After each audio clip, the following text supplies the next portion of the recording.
नमस्कार दोस्तों, कैसे हैं आप? हम आशा करते हैं आप स्वस्थ होंगे, मस्त होंगे और अपनी तैयारी में लगे होंगे। आज हम आपके लिए लेकर आए हैं यूपी पुलिस कांस्टेबल के लिए प्रैक्टिस सेट लेकर आए हैं। आपकी तैयारी को और बेहतर बनाएंगे। जैसा कि आप जानते हैं, अब हमारे चैनल पर यूपी पुलिस के लिए एक प्रैक्टिस सेट चल रहा है, जो कि हमारे साथ कई सारे हमारी टीम मिलकर के काम कर रहे हैं और बहुत जल्द ही आपको देखने को मिलेगा। आपको एकदम बेहतरीन तैयारी के लिए हम बेहतरीन प्रयास कर रहे हैं। चलिए आज आज से स्टार्ट करते हैं ये प्रैक्टिस सेट का। बाकी प्रैक्टिस सेट चल रहा है, हम रिपीट होते रहते हैं, कभी यूपी पुलिस में, कभी रेलवे में, कभी एसएससी में, कभी बैंक में, ऐसे ही हर जगह चलते रहते हैं। बाकी ठीक है, चलिए हम आपका ज्यादा समय नहीं खराब करेंगे। आप सीधा क्वेश्चन पर चलेंगे, क्वेश्चन को सॉल्व करेंगे और कम समय में ज्यादा से ज्यादा क्वेश्चन करने की कोशिश करेंगे। चलिए ठीक है, आगे चलिए। क्वेश्चन आ गया है, पहला क्वेश्चन कर रहा है, वह छोटी से छोटी संख्या, छोटी प्राकृतिक संख्या कौन सी है जो जिसे 54,321 में जोड़ने पर योगफल 6 से विभाज्य हो जाए। इसमें मतलब इस कह रहा है इस संख्या में कौन सी संख्या ऐसी जोड़ी जाए जो 6 से विभाज्य हो जाए। तो हम यहाँ पे या इसको निकालने के लिए हमें क्या करना होगा, हमें 6 से भाग देना होगा। भाग देने के बाद जो शेषफल आएगा, शेषफल में 6 से जितना कम होगा वही वही उसका आंसर होगा। मतलब अगर वो उतना ऐड उसमें हो जाएगा तो 6 से विभाज्य हो जाएगा। इसमें दो तरीके का क्वेश्चन पूछता है, कभी पूछेगा घटाने पे, घटाने के लिए पूछेगा तो जो हमारा शेषफल आएगा वही हम घटा देंगे। लेकिन अगर जोड़ने पर पूछेगा तो जो हमारा शेषफल आया है उसको 6 में से घटाएंगे। मतलब जिस संख्या से हम भाग दे रहे हैं उस संख्या से में घटाएंगे, तब वो संख्या निकलेगी। तो इसको देखिए हम कैसे कर सकते हैं। डायरेक्ट लगाना है तो हम यहाँ से इस 6 से 6 का विभाजता के नियम चेक करते हैं। जहां से 6 9 54, ये कट गया, 6 पंचे 30, बचा यहाँ पे 2 और 1 6 3 18। यहाँ पे बचा कितना शेषफल, यहाँ पे हमारा शेषफल कितना बचा, 3 बचा। ठीक है, यहाँ पे 3 बचा है तो हम यहाँ 6 में से 3 को घटा कर लिखेंगे, ना कि ये 3 वाला हमारा ऑप्शन नहीं होता है। ये हम 6 में से 3 को घटा कर लिखेंगे, क्योंकि अगर हमें 6 से इसको कटवाना है तो यहाँ इसमें कौन सी ऐसी संख्या, छोटी से छोटी संख्या कौन सी ऐड की जाए कि जो ये कट जाए। तो हम जानते हैं यहाँ पे जोड़ना पड़ेगा, तो यहाँ पे हम 3 जोड़ेंगे तो यहाँ पे हो जाएगा 6, जो 6 से पूरी तरह से विभाज्य हो जाएगी। तो हम कह सकते हैं कि जो हमारा ये 3 शेषफल आया है, 6 में से 3 को घटाएंगे तो हमारा कितना आ जाएगा, 6 हमारा भागफल है और उसमें से हम 3 शेषफल को माइनस करेंगे तो हम जो हमारा ये आंसर आएगा, इस संख्या को अगर हम इसमें जोड़ देंगे ना, तो हम ये जो जोड़ देंगे तो ये पूरी संख्या 6 से विभाज्य हो जाएगी। ठीक है, जो कि हमारा ऑप्शन नंबर डी सही है। देखिए इसमें आ गया है गलती से कि 3 आ गया है, ये 3 शेषफल वाला नहीं आंसर है, ये आंसर है जो इसमें से घटा गया है। इसमें घटाने पर भी 3 आ रहा है, इसलिए यहाँ पे 3 सही हो रहा है। चलिए अगला क्वेश्चन देखते हैं। बाकी इसको लगाना हो तो ये बस यही, नहीं कुछ है तो भाग दीजिए। भाग देने के बाद जो शेषफल आए उसमें ऐड करके 6 बनाइए। 6 बनाने में जितना ऐड करना होगा वही उसका आंसर होगा। चलिए आगे देखते हैं अगला क्वेश्चन। अगला क्वेश्चन कर रहा है, पी ने क्यू को 20% लाभ पर एक वस्तु बेची और क्यू ने उसे आर को 10% की हानि पर बेच दिया। यदि आर ने उस वस्तु का 180 रुपए में खरीदा। देखिए एक ही वस्तु है, एक ही वस्तु है, जब बार बार होता है तो उसके लिए आप सीधा सीधा ही मान लेते हैं यक्स। 100 रुपए में कौन पी ने खरीदा, उसने 120% का लाभ लिया तो 120। अगर प्रॉफिट लेगा तो हम कह सकते हैं कि अगर वो प्रॉफिट लेगा तो 100 में जोड़ करके लिखेंगे। प्रॉफिट लेगा तो हम क्या लिखेंगे, 100 में जोड़ करके लिखेंगे, और हानि होगी तो 100 से घटा कर लिखेंगे। तो यहाँ से क्यू ने, इसके बाद क्यू ने क्या किया, क्यू ने आर से 10% की हानि पर लिया। 10% की हानि पर लिया तो कितने का लिया, 90/100 पर। ठीक है, 90/100 पर। और क्या कह रहा है, उसके बाद आर ने उसे कितने का खरीदा है, 1080 का। कितने का, 1080 का। अब इसको हम सॉल्व करेंगे, यहाँ से हम यक्स का मान निकालेंगे। तो यहाँ पी जो पी है, पी के लिए जो क्रय मूल्य है वो यक्स हमने माना है। ठीक है, यहाँ से हम यक्स का डायरेक्ट मान निकाल के आंसर निकाल देंगे। देखिए हम कटाएंगे तो एक जीरो ये कट जाएगा, एक जीरो से ये कट जाएगा, 12 9 108, और ये इससे पूरा कटना हो जाएगा। पूरा 12 9 108, 108 से 108 कट जाएगा। तो हमारा यक्स बराबर क्या आ जाएगा, यहाँ से 100 है और ये 10 है, टोटल हो जाएगा कितना, 1000। कितना, 1000। तो हमारा जो ऑप्शन नंबर डी है वो सही हो जाएगा। इसको लगाने के लिए सबसे बढ़िया तरीका यही है। बाकी अगर आपका जो फ्रैक्शन ज्यादा आ रहा है तो हम फ्रैक्शन मेथड वो बताएंगे आगे के क्वेश्चन में। उसको सॉल्व करने के लिए क्या होता है, एक तरीके से आप इसको ऐसे भी समझ सकते हैं। देखिए दूसरा तरीका ये समझ सकते हैं कि हम जानते हैं 20% का फ्रैक्शन, 20% का फ्रैक्शन क्या होता है, 20% का फ्रैक्शन हमारा होता है 1/5। कितना होता है, 1/5। और 10% का फ्रैक्शन कितना होता है, 1/10। 1/10 होता है। ठीक है, अगर यहाँ पे प्रॉफिट किया है तो जोड़ देंगे। हम नीचे वाले को सीपी मानते हैं, मतलब ये मूलधन मान लेते हैं इसको, और ये बढ़ा या घटा हुआ, ठीक है। जैसे अगर हमें यहाँ इस क्वेश्चन को लगाना हो, हम ये कह सकते हैं कि पहले पी ने क्या किया, पी ने एक पी ने 20% का लाभ लिया, मतलब एक का लाभ लिया तो कितने का बेचा, उसको 6 को बेचा, कितने का बेचा, 6 का बेचा। और दूसरी बात क्या हुआ, दूसरी बार क्यू ने उसे 10% की हानि पर बेचा, कितने पे, 10% की हानि पर, 10% की हानि पर बेचा, तो ये 10 से कितना हो जाएगा, अब यहाँ पे हानि हो रही है तो एक वाले को हम माइनस करेंगे, एक माइनस करेंगे तो क्या हो जाएगा, 9 हो जाएगा। यहाँ से निकालना चाहेंगे तो हमारा हो जाएगा कितना, 10 पचे 50, और यहाँ से निकालना चाहेंगे तो हो जाएगा 6 9 54, ठीक है, 6 9 54। तो यहाँ से 54 का मान हमें दिया है, क्योंकि हमें ये लास्ट का दिया है, बाद वाला का 54 का मान दिया है, कितना है 1080। 54 से कटाएंगे तो ये कितनी बार कट जाएगा, 2 बार, मतलब ये 20 हो जाएगा। ये 20, एक यूनिट का मान अगर 20 आया तो 50 यूनिट का मान कितना हो जाएगा, हम 20 से गुणा करेंगे, 50 से गुणा करेंगे तो हमारा कितना आ जाएगा 1000, ठीक है, 1000, जो कि हमारा ऑप्शन नंबर डी सही है। बाकी आपको वो एक्स वाला ज्यादा बढ़िया समझ में आया होगा, क्योंकि इसमें फ्रैक्शन नहीं है, कभी कभी ये भी काम आता है, कभी कभी वो भी काम आता है। चलिए देखिए क्या कह रहा है कि 20% और 20%, 10%, 5% की 3 क्रमागत छूट निम्न में से किस एकल छूट के बराबर है। यहाँ पे देखिए छूट है, छूट को क्या कैसे करते हैं, छूट को लगाने के लिए देखिए कह रहा है 20% का छूट दिया है, आपको एक ए बी फार्मूला पता होगा, A plus B plus A B बटा 100, ये आपको फॉर्मूला पता होगा, ये हमारा सक्सेसिव डिस्काउंट, सक्सेसिव जहां भी आएगा वहां पे ये वाला फॉर्मूला काम करेगा, ठीक है। कभी कभी हमें इसका यूज हम आपको चक्रवृद्धि ब्याज में करके दिखाएंगे, कभी कभी परसेंटेज में दिखाएंगे, ऐसे ही हर जगह कहीं कहीं काम आ जाता है, जैसे छूट में आएगा, कभी प्रॉफिट लॉस में आएगा, कभी हर जगह आता रहता है। इस फार्मूला को हम इतना आपकी प्रैक्टिस करा देंगे, ये आपको याद हो जाएगा, ठीक है। चलिए देखिए,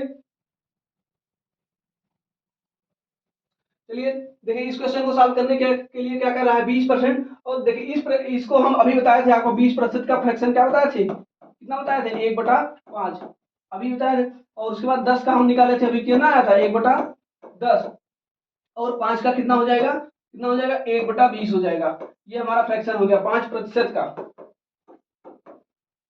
ये हमारा फ्रैक्शन हो गया है। अभी ये देखिए इस ये तीनों क्या है, ये तीनों छूट मिल रही है, मतलब ये छूट मिल रही है। अगर वो कोई सामान 5 रुपए का था तो छूट के बाद वो कितने का मिल रहा है, 1, क्योंकि 1 का ऊपर जितना रहता है वही उसका छूट या हाफ प्रॉफिट, अगर अगर बड़ा प्रॉफिट ले रहा है तो वो बढ़ा कर लेगा, अगर डिस्काउंट दे रहा है तो वो घटा देगा उतना, ठीक है। यहाँ से करना चाहेंगे तो यहाँ से हो जाएगा 10 से 9, 10 से 9, और यहाँ से हो जाएगा 20 से 19, कितना, 20 से 19। अब यहाँ से हम निकालना चाहें कि छूट कितना निकलेगा, तो अभी देखिए ये इसको और इसको अगर कहीं से कट रहा है तो कटा देंगे, नहीं कट रहा है तो हम सीधा लिखे, देखिए यहाँ से ही कट रहा है, 4 के 4 का 4, 4 पंचे 20, यहाँ से कटाएंगे तो 5 बचे 25, 250, ये तीनों का मल्टीप्लाई कर देंगे। अब यहाँ से करेंगे तो यहाँ से कितना आ जाएगा, 171, 171, 19 171। और क्या कह रहा है, किस छूट के बराबर है, मतलब ये एकल छूट, यहाँ से हम प्रतिशत निकाला जाए, कोई सामान 200, यहाँ ये मान लीजिए इसका एमपी है, और ये इसका क्या है, एसपी, एमपी और एसपी, मतलब ये मार्क प्राइस और ये सेलिंग प्राइस। कोई किसी वस्तु का एमपी मतलब 250 है और उसका अगर सेलिंग प्राइस 171 है तो कितने प्रतिशत का छूट दिया, तो हम यहाँ से इसका डिफरेंट निकालेंगे। डिफरेंट निकालेंगे तो हम यहाँ से अगर डिफरेंट निकालना चाहें कितना हो जाएगा, 50 और 29, कितना, 50 29 79, कितना 79 का डिस्काउंट मिला है, कितना का, 79 का। और डिस्काउंट किस पर मिला है, एमपी पर मिला है, तो एमपी का मान कितना है, 250, और यहाँ से हम 100 का गुणा करेंगे तो हमारा क्या निकलेगा, प्रतिशत, प्रतिशत निकलेगा। यहाँ से हम कटा देंगे 0 से 0, 5 दूनी 10 और 5 बचे 25, 5 बचे 25, 79 दूना, यहाँ से अगर कटाना चाहे, यहाँ से करना चाहे तो इसको हम फिर यहाँ से 2 का गुणा कर देते हैं, और यहाँ पे 2 करेंगे तो यहाँ पे हमें सीधा 10 बन जाएगा, नीचे हम 10 बना लेंगे तो हमें कैलकुलेशन आसान हो जाती है। यहाँ पे कितना हो गया, 4 हो गया, 4 से करेंगे, 4 9 36 और 4 7 28, 28 3 31, कितना 31, और बटा कितना हो जाएगा, 5 दूनी 10। ये आपको समझ में आया होगा, क्योंकि हम यहाँ पे ये 5 आया था तो हम इसको 10 बनाने के लिए ऊपर नीचे 2 का मल्टीप्लाई कर दिए, 2 का मल्टीप्लाई कर दिए। अब यहाँ से हमें इसको सॉल्व करना होगा तो हम सीधा सीधा ये इस जीरो को निकाल हटाएंगे, अगर इस जीरो को हम हटाएंगे तो यहाँ पे क्या हो जाएगा, दशमलव लग जाएगा, 31.6%, मतलब इसके ये तीनों के समतुल्य क्या निकलेगा, हमें इस तीनों के समतुल्य हमारा 31.6% का निकलेगा, जो कि हमारा ऑप्शन नंबर डी सही है। चलिए आगे देखते हैं, आगे देखते हैं अगला क्वेश्चन कर रहा है 5000 रुपए की राशि 10% वार्षिक ब्याज की दर पर 3 वर्षों के लिए जमा की गई, ब्याज वार्षिक रूप से चक्रवृद्धि, वार्षिक रूप से चक्रवृद्धि होता है, तो 2 वर्ष और 3 वर्षों के लिए ब्याज। चलिए देखिए हम आपको एक तरीका बताते हैं कि 5000 रुपए की राशि 10% वार्षिक ब्याज की दर पर 3 वर्षों के लिए जमा की गई, ब्याज वार्षिक रूप से चक्रवृद्धि होता है, तो 2 वर्ष और 3 वर्षों के लिए कि ब्याज चक्रवृद्धि ब्याज निकालने का तरीका 10% है। अगर मान लीजिए कोई 10% है, 10% का फ्रैक्शन हम जानते हैं कितना होता है, 1/10। ठीक है, अब देखिए हमें मैक्सिमम कितने वर्षों का तक जाना है, 3 वर्षों के लिए। 3 वर्षों के लिए जाना है तो हम यहाँ पे जो नीचे जो संख्या है ना, इसी के घाते 3 तो हम मान लेंगे कि ये प्रिंसिपल है उसका। 10 के घाते 3 का मान कितना हो जाएगा, 10 के घाते 3 का मान हो जाएगा हमारा 1000। 1000 को हम मान लेते हैं कोई प्रिंसिपल है। ठीक है, अब 1000 का 10% अगर हम निकालेंगे तो कितना आएगा, पहले वर्ष 100 आएगा, फिर दूसरे वर्ष भी अगर हम निकालना चाहें तो कितना हो जाएगा, 100 हो जाएगा। लेकिन हम जानते हैं कि चक्रवृद्धि ब्याज में क्या होता है कि ब्याज का भी ब्याज मिलता है, ब्याज का भी ब्याज मिलेगा। तो यहाँ पर भी 100 का भी 10% ब्याज मिलेगा, कितना मिल जाएगा, 10 मिल जाएगा। तीसरे वर्ष के लिए देखेंगे, तीसरे वर्ष के लिए पहले तो इस पर मिलेगा ही मिलेगा, ठीक है, इस पर मिलेगा। अब उसके आगे जितने भी ब्याज हैं उस ब्याज के भी ब्याज मिलेंगे। देखिए इसका ब्याज अगर मिलेगा तो यहाँ पे 10 हो जाएगा, फिर इसका ब्याज अगर मिलेगा तो भी 10 हो जाएगा। अभी देखिए ये भी ब्याज है, इसका भी मिलेगा तो कितना मिल जाएगा, 1 मिल जाएगा। ठीक है, ये हमारा ये पूरा जो माने है ये इस तरीके से इसका निकल जाएगा। ये जो पहली लाइन होती है, ये हमारी जो पहली लाइन होती है, ये क्या होती है, ये साधारण ब्याज होती है। अगर हमें 3 वर्ष के लिए साधारण ब्याज निकालना हो तो ये हम सीधा सीधा यहाँ से निकाल सकते हैं। अब देखिए जो भी क्वेश्चन कर रहा है हम इससे तुलना करके हम क्वेश्चन को निकाल लेंगे। तो यहाँ से हमें देखिए मूलधन को दिया है, मूलधन दिया है, मूलधन कितना दिया है, 5000। अगर हमें यहाँ पे हम माने कितना है, 1000। 1000 के बराबर अगर 5000 है, 1000 के बराबर 5000 है तो हम कह सकते हैं कि 1 यूनिट का मान कितना हो जाएगा, 1 यूनिट का मान हमारा 5 हो जाएगा। तो यहाँ से हम 1 यूनिट का मान निकाल लिए हैं, 1 यूनिट का मान 5 आ जाएगा। अब देखिए क्वेश्चन में क्या पूछ रहा है, पूछ रहा है ब्याज वार्षिक रूप से, तो 2 वर्ष और 3 वर्षों के ब्याज के बीच अंतर कितना होगा। देखिए अंतर हमारा क्या है, 2 वर्ष और 3 वर्ष में। 2 वर्ष में हमारा देखिए ये एसआई तीनों में शामिल है। ठीक है, फिर ये 10 वाला और ये 10 वाला भी शामिल है। अंतर सिर्फ यही इतना एक्स्ट्रा है ना, यही इतना एक्स्ट्रा है। एक्स्ट्रा कितना है, 10 है 11 यूनिट, 11 यूनिट एक्स्ट्रा है। हम जानते हैं 1 यूनिट का मान अभी हम निकाले कितना आया है, 5 आया है। तो 11 यूनिट का मान कितना हो जाएगा, 55। तो यही हमारा हो जाएगा आंसर, 55 ही हमारा आंसर हो जाएगा। हमारा आगे कितना आ गया है, 55 यूनिट। ठीक है, जो कि हमारा ऑप्शन यहाँ पे, ये ऑप्शन पता नहीं कहाँ से आ गया, ये ऑप्शन गलत है, ये पूरा टोटल ऑप्शन गलत है। यहाँ से जो हमारा आंसर आया कितना आया है, 55 रुपए। कितना आएगा, 55 रुपए। मतलब हमारा जो 2 वर्ष और 3 वर्ष के ब्याज के बीच का अंतर होगा वो कितना हो जाएगा, 55 रुपए। ठीक है, जो अंतर देखिए अंतर क्या होता है, अंतर सिर्फ यही होता है पहले दूसरे वर्ष के लिए और तीसरे वर्ष में हम सिर्फ देखना है, ये हम नहीं देखेंगे। देखिए ये और ये यहाँ तक के समान है। ठीक है, एक्स्ट्रा कितना है, यही है हमारा, इतना एक्स्ट्रा है, मतलब कितना यूनिट एक्स्ट्रा है, 10 और 1 11 यूनिट, 11 यूनिट एक्स्ट्रा है। 11 यूनिट का हमारा मान, 1 यूनिट का मान अगर 5 है तो 11 यूनिट का मान कितना हो जाएगा, 55 हो जाएगा। 55 हमारा आंसर हो जाएगा। ये ऑप्शन गलत है, इसको मत ध्यान दीजिए। चलिए आगे देखते हैं अगला क्वेश्चन। अगला क्वेश्चन क्या कर रहा है, एक दुकानदार 50 रुपए प्रति किग्रा, 60 रुपए प्रति किग्रा और 75 रुपए प्रति किग्रा।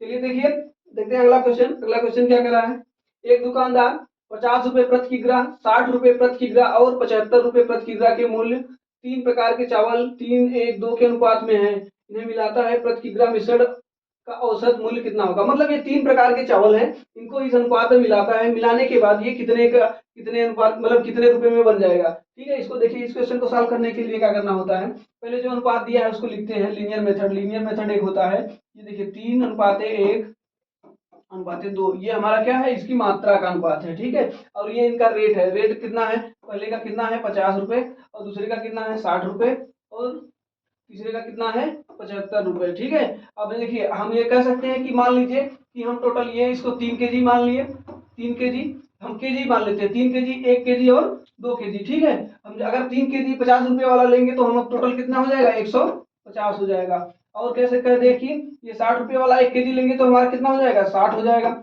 और ये यहाँ से 75 वाला लेंगे तो कितना हो जाएगा, 75 गुना 150 रुपए इसका हो जाएगा। ठीक है, तो हम यहाँ से टोटल निकालेंगे तो कितना आ जाएगा, टोटल हमारा आ जाएगा कितना, 360। अब हमें पूछ रहा है इस मिश्रण को कितने रुपए प्रति केजी का बन जाएगा। देखिए इस यहाँ से हम कितना मात्रा कितना लिए हैं, 1 2 3, इससे हम भाग देंगे तो हमारा यही निकलेगा। 3 3 6 6 से भाग देंगे तो यहाँ से हमारा कितना हो जाएगा, 60 रुपए। मिश्रण की जो मूल्य बनेगी कितनी बनेगी, 60 रुपये प्रति किग्रा। इनका औसत मूल्य जो बनेगा वो 60 रुपये प्रति किग्रा बनेगा, क्योंकि हमारा ऑप्शन नंबर कितना है, ऑप्शन नंबर डी में सही है। ठीक है, यहाँ से इसको ऐसे भी बनाएंगे या तो यहीं से हम डायरेक्ट लिख सकते हैं क्या, 6, क्योंकि टोटल मिला के 6 और गुणे यक्स। हम मान लें इनका औसत कितना है, यक्स है, तो यहाँ से इस समीकरण ये दो समीकरण बनाकर भी हम सॉल्व कर सकते हैं। ठीक है, बाकी ये आपको समझ में आया होगा। इसको ऐसे ही बस बनाइए, बहुत अच्छे तरीके से यही बन जाता है। चलिए आगे देखते हैं, ए और बी। ठीक है, टाइम एंड वर्क का एक क्वेश्चन आ गया है। देखिए क्या कह रहा है, ए और बी मिलकर एक काम को 40 दिन में समाप्त करते हैं। ए अकेला उसी काम को 60 दिन में कर सकता है, बी उसी काम के 3/4 भाग को अकेले पूरा करने में कितना समय लगेगा। देखिए यहाँ पे हमें पता चला है, क्या कहा है, ए और बी का संयुक्त क्षमता हमें दिया है, ए और बी का कितना ले रहे हैं, 40 दिन। और यहाँ से कौन ले रहा है, ए का हमें दिया है, ए अकेले अगर काम करेगा तो ये कितना लेगा, ये 60 लेगा। ठीक है, 60 दिन लेगा, हम जानते हैं। अब यहाँ से क्या करेंगे, यहाँ से एलसीएम निकालेंगे, इनका एलसीएम निकालेंगे तो कितना हो जाएगा, एलसीएम हमारा हो जाएगा कितना, 120। ठीक है, इनका एलसीएम हो जाएगा 120। यहाँ से क्षमता निकालना चाहेंगे, ये 3 हो जाएगा और ये 2। हम देखिए यहाँ से हमें ए प्लस बी की क्षमता पता चल गई 3 है और ए की क्षमता 2 है। अगर हम यहाँ से केवल बी की क्षमता का निकालना चाहें तो क्या होगा, बी की क्षमता निकालना चाहें तो समीकरण 1, मतलब ए प्लस बी की क्षमता 3 है, ए की क्षमता 2 है, तो बी की क्षमता कितनी हो जाएगी, 1 हो जाएगी। ठीक है, बी की क्षमता 1 हो जाएगी। अब क्या कह रहा है, उसी बी को उसी काम के 3/4 भाग को, हमें टोटल काम कितना हमें करना है, 120। इसका 3/4 निकलना हो तो 3/4 निकलना है तो 3/4 से हम भाग देंगे, यहाँ से निकलेगा कितना, 4×12 मतलब 30 बराबर हमें 90 काम। इस 90 काम को करने में बी को कितना दिन लगेगा, यही हमसे पूछ रहा है। बी की क्षमता हमारी कितनी है, 1 है, 90 में से बी की क्षमता से भाग देंगे तो यहाँ से हमें बी का टाइम निकल जाएगा। बी का टाइम कितना निकलेगा, बी का टाइम आ जाएगा 90, जो कि हमारा ऑप्शन नंबर कौन सा सही है, ऑप्शन नंबर ए सही है, ऑप्शन नंबर ए सही है। समझिए, आपको दो लोगों की अलग अलग क्षमता दिया है और एक की क्षमता से हमें पूछ रहा है, तो हम ऐसे इस तरीके से एलसीएम मेथड से बहुत आसानी से सॉल्व कर सकते हैं। चलिए अगला क्वेश्चन देखते हैं। अगला क्वेश्चन क्या है, अगला क्वेश्चन है, दो स्टेशनों ए और बी के बीच की दूरी 494 किलोमीटर है। एक ट्रेन स्टेशन ए से 3 PM पर चलना शुरू करती है और 83 किमी प्रति घंटा की चाल से स्टेशन बी की तरफ बढ़ती है। एक अन्य ट्रेन स्टेशन बी से 4 PM पर चलना शुरू करती है, स्टेशन ए की ओर 54 किलोमीटर प्रति घंटा की चाल से बढ़ती है। वे किस समय मिलेंगी, मतलब कोई एक ट्रेन यहाँ से, कोई एक ट्रेन ए स्टेशन से और कोई स्टेशन बी है। एक ट्रेन यहाँ से चल रही है और दूसरी ट्रेन यहाँ से चल रही है। दोनों एक कब मिलेंगी वही हमसे पूछ रहा है। दोनों का अलग अलग चाल दिया है। जब ट्रेनें दोनों एक ही दिशा में जाती हैं तो हम उनकी जो स्पीड है उनको घटा कर लिखते हैं, और दोनों विपरीत दिशा में, मतलब एक इधर जा रही है और एक इधर आ रही है, तो यहाँ से हम क्या करेंगे, चाल को ऐड करेंगे। लेकिन ऐड तब करते हैं जब दोनों एक ही समय पर चलना शुरू करती हैं। लेकिन यहाँ पे देखिए एक ही समय पर नहीं चल रही है, यहाँ पे जो ट्रेनें हैं वो एक ही समय पर नहीं चल रही है। मान लीजिए कि यहाँ से यहाँ तक की दूरी हमें बता दिया गया है, कितना है, 494। कितना, 494।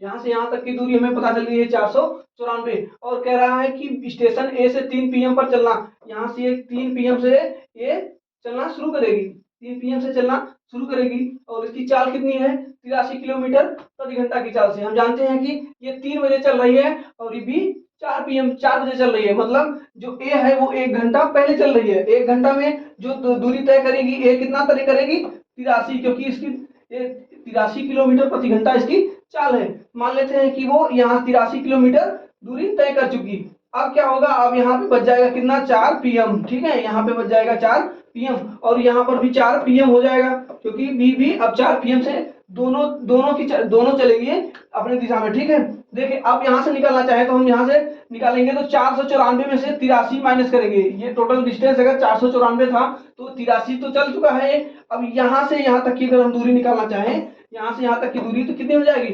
494 में से 83 माइनस करेंगे तो हमारा हो जाएगा कितना, 1, 4 में से 3 गए 1 और 9 में से 8 गए तो 1 और ये बचेगा 4। ठीक है, कितना होगा, 4। यहाँ से हमारा जो बचा हुआ डिस्टेंस है कितना है, 411 किलोमीटर। ठीक है, अब देखिए क्या कह रहा है कि जो 83 किलोमीटर प्रति घंटा की चाल से ए है और बी की कितनी चाल है,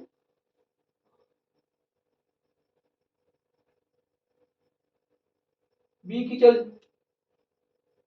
अच्छा ये ए की ओर चल रही है तो बी की चाल है, बी की जो चाल है वो 54 किलोमीटर प्रति घंटा। अब हम जानते हैं कि अगर दोनों एक दूसरे के विपरीत दिशा में चल रही हैं तो उनकी चाल क्या होगी, ऐड होगी। तो हम जानते हैं 83 और 54 कितना हो जाएगा इनका, 83 और 54 को हम ऐड करेंगे तो हमारा हो जाएगा 4 3 7, 4 3 7 और ये बचेगा 8 5 13 1 14,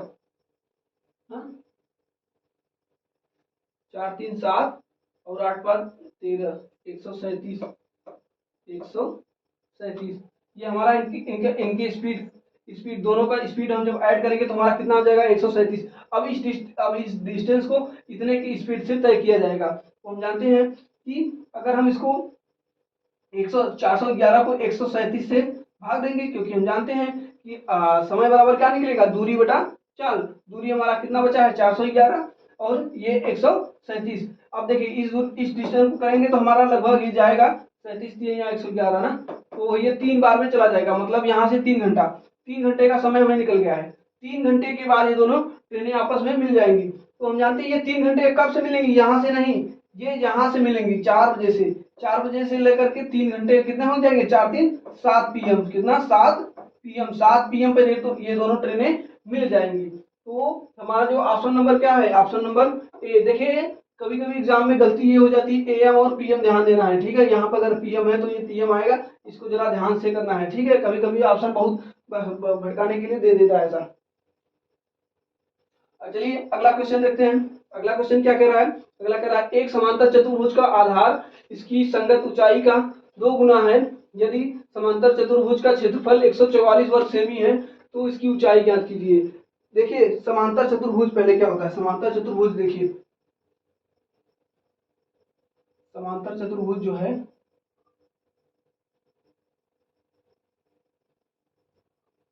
छोड़िए, देखिए समांतर चतुर्भुज होता क्या है। समांतर चतुर्भुज दो आमने सामने की भुजा क्या होती है, समांतर होती है, आमने सामने की भुजा समांतर होती है। और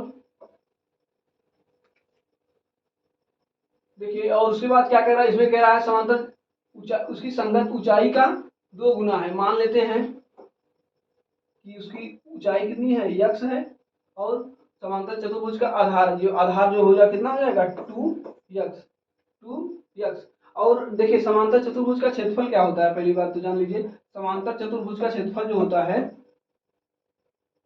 समांतर चतुर्भुज का जो क्षेत्रफल होता है वो होता है आधार गुणे शीर्ष लंब, आधार गुणे शीर्ष लंब। शीर्ष लंब का मतलब हो जाएगा उनके बीच की दूरी है ऊंचाई, आधार गुणे ऊंचाई कह सकते हैं, आधार गुणे ऊंचाई, ठीक है। समांतर चतुर्भुज का जो क्षेत्रफल होता है वो होता है आधार गुणे ऊंचाई। हमारे हमें दिया है कितना, आधार का मान कितना दिया है, आधार का मान दिया है 2x और गुणे ऊंचाई का मान कितना दिया है x। ये कैसे दिया है, ये जो कहा है उसको कह रहा है कि समांतर चतुर्भुज का आधार इसकी संगत ऊंचाई के, अगर मान लेते हैं संगत ऊंचाई मतलब ऊंचाई को अगर x मानते हैं तो इसका आधार जो हो जाएगा 2x हो जाएगा, मतलब ऊंचाई का दुगुना है, ठीक है। तो यहाँ से हम क्षेत्रफल निकालना चाहें तो हमें ये क्षेत्रफल ये निकलेगा जो हम माने हैं, लेकिन क्षेत्रफल का मान हमें दिया कितना है 144, कितना दिया है 144। अब इसको हम सॉल्व करेंगे तो देखिए इसको सॉल्व करेंगे तो हमारा हो जाएगा एक्स स्क्वायर, ये 2 से कटा देंगे तो हमारा हो जाएगा 72, और एक्स स्क्वायर बराबर हमारा हो जाएगा 72। तो एक्स का मान अगर हम निकालना चाहें तो कितना हो जाएगा, एक्स का मान हम निकालना चाहें तो अंडर रूट में 72, रूट में 72, 72 को हम लिख सकते हैं क्या 9 गुणे 8, 9 गुणे 4 या 9 गुणे 8 नहीं, इसको हम लिख सकते हैं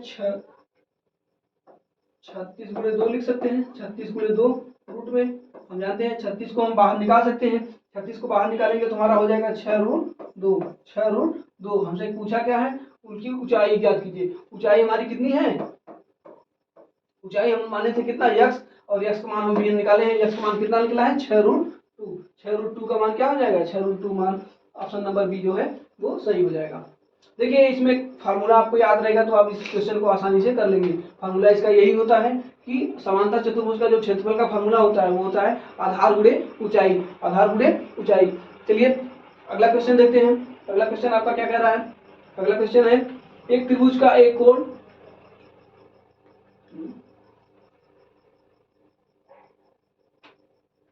टाइपिंग इधर है,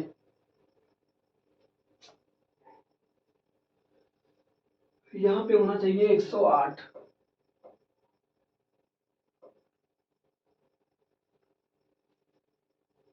चलिए इस क्वेश्चन को देखते हैं।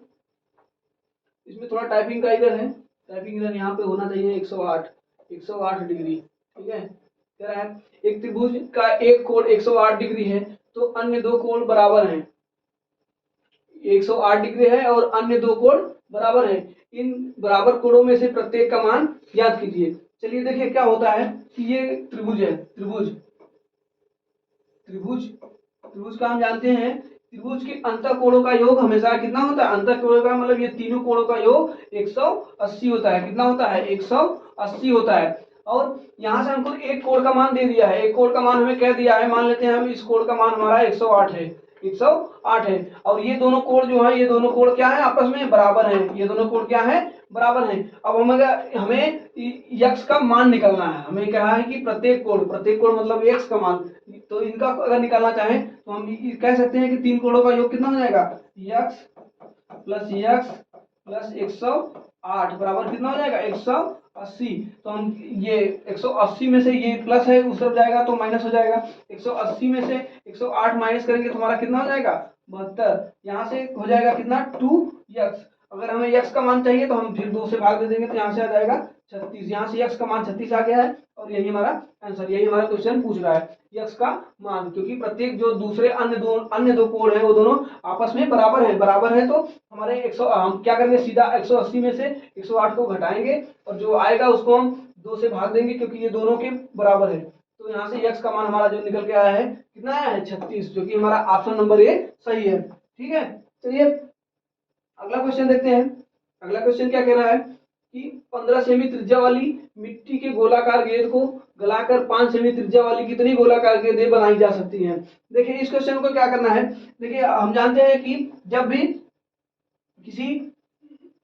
किसी को गला के दूसरी चीजें बनाई जाएंगी तो उनमें क्या होगा? उनका आयतन जो होगा समान होगा, आयतन समान होगा। तो देखिए आयतन समान होगा तो हम कह सकते हैं कि बड़े वाले गेंद का जो आयतन है वो बराबर छोटे वाले गेंद का आयतन। लेकिन वहां पे छोटे वाले गेंदों की संख्या निकालना है हमें। हम कह सकते हैं कि हम जानते हैं कि गोले का आयतन क्या होता है? गोले का आयतन, पहली बात तो हम जानेंगे गोले का आयतन का फार्मूला क्या होता है?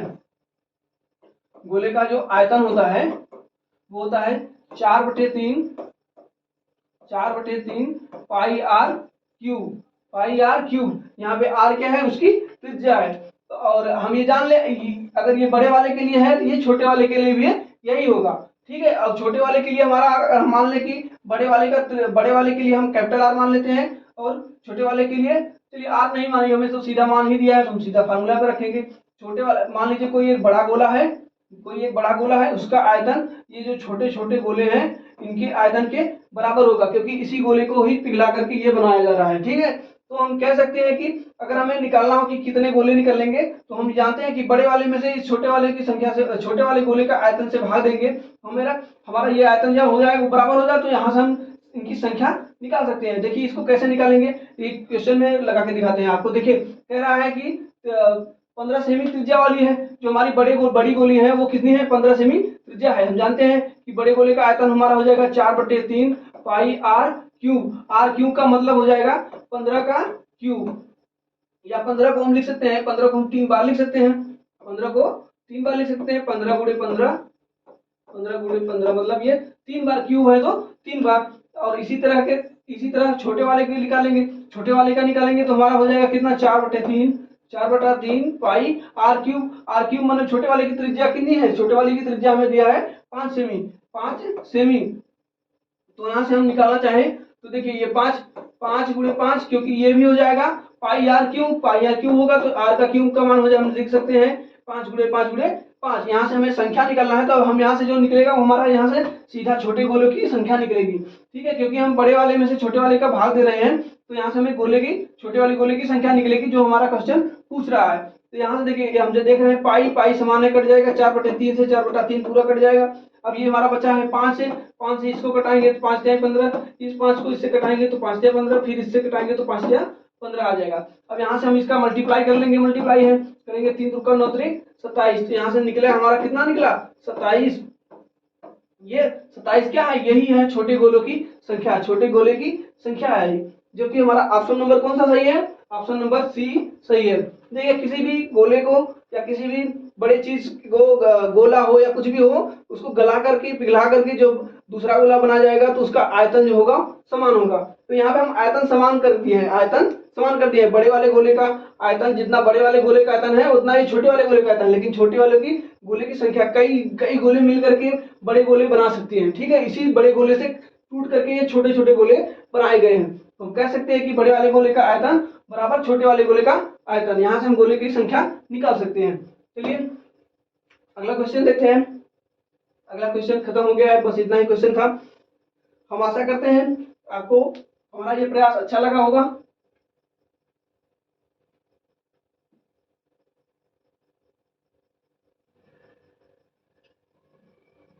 हम आशा करते हैं आपको हमारा ये प्रयास अच्छा लगा होगा। आप हमारे साथ चैनल पे जुड़े रहिए, हम आपकी प्रैक्टिस करा करके आपकी मैथ को एकदम बढ़िया से बना देंगे। और बाकी हमारे सब्जेक्ट चालू हो रहे हैं, देखिए जैसे आपकी हिंदी की क्लासेस स्टार्ट होने वाली हैं और रीजनिंग की क्लासेस की प्रैक्टिस चल रही है, चलने वाली है। और उसके बाद साइंस का भी प्रैक्टिस होगा, जीके जीएस का भी प्रैक्टिस चलने वाला है। आप लोग हमारे साथ बने रहिए, हमारे चैनल के साथ जुड़े रहिए, कनेक्ट टू एग्जाम के साथ। हम आपकी तैयारी को बहुत बेहतर बनाने का प्रयास कर रहे हैं, हमारी टीम लगी हुई है। हम सब मिल करके बहुत अच्छी तैयारी करेंगे और